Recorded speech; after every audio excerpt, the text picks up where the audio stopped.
ঘি দিয়ে রুটি পুরানো আর গরম গরম মালাই চা এই সিজনের সব থেকে জনপ্রিয় খাবার। মূলত আমাদের এলাকায় এখন মোটামুটি শীত পড়েছে, তাই কোনো প্ল্যান প্রোগ্রাম ছাড়াই শরীর গরম করার জন্য আমরা চলে এসেছি চা খেতে। বাই দ্য ওয়ে, চা খেতে না পান করতে, যাই হোক চলে এসেছি।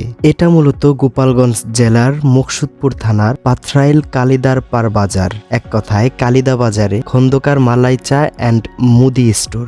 দোকানে ঢুকলেই দেখা যায় বড় বড় দুটি কড়াইতে সব সময়ের জন্য দুধ জাল দেওয়া হচ্ছে, আর অন্যদিকে খুব যত্ন করে রুটি পুরানো হচ্ছে। আর এই ব্যক্তি এখানে দাঁড়িয়ে দাঁড়িয়ে এগুলো দেখছে আর ঠোঁট ভিজাচ্ছে। রুটিগুলো প্রথমে লোহার সিকে ভরা হয়, এরপর হালকা স্লাইস করে ঘি মাখানো হয়। দেখতে পাচ্ছেন খুব ভালো করে ঘি মাখানো হচ্ছে। এরপর চুলার সরাসরি আগুনে পোড়ানোর মতো করে সেক দেওয়া হয়, তারপর আবার ঘি দেওয়া হয়, দেন চিনি, এরপর তিল দেওয়া হয়। ফাইনালি আমাদের সাধারণ রুটিটি গরম, নরম এবং সুস্বাদু হয়ে গেছে। এখন ভক্ষণের পালা।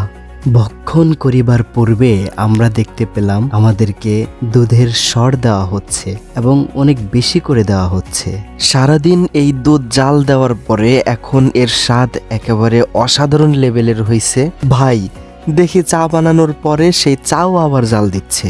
গরম রুটি আর জাল দেওয়ার কারণে একেবারে নরম হয়ে গিয়েছে, আর উপরে চিনি আর তিল এর স্বাদ আরো 3 গুণ বাড়িয়ে দিয়েছে। গরম রুটি আর মালাই চায়ের স্বাদ এটা আপনি না খেলে বুঝবেনই না, এক কথায় অসাধারণ। আর যেহেতু মালাই চা সেহেতু স্বরের পরিমাণ অনেক বেশি আর চায়ের স্বাদটা আরো বেশি। সব মিলিয়ে রুটি পোড়ানো আর চা খুবই সুস্বাদু একটা প্যাকেজ ছিল, আর একেবারে অল্প দামের মধ্যে। আপনারা যদি এটার স্বাদ নিতে চান তাহলে অবশ্যই কালিদা বাজারে আসবেন এবং এই দোকান থেকে স্বাদ নিয়ে যাবেন। লোকেশনটা আবারও বলছি, এটা হচ্ছে গোপালগঞ্জ জেলার মুকসুদপুর থানার কালিদা বাজারে। মুকসুদপুর থেকে মাত্র 15 টাকার ভাড়া। তো এই অসাধারণ স্বাদটি যদি মিস না করতে চান তাহলে সবাই চলে আসবেন কালিদা বাজারে।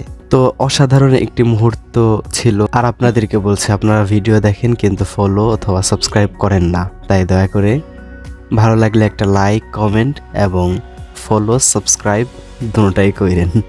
বাই, দেখা হচ্ছে নতুন কোনো ভিডিওতে। ততক্ষণ পর্যন্ত ভালো থাকবেন, সুস্থ থাকবেন। আল্লাহ হাফেজ।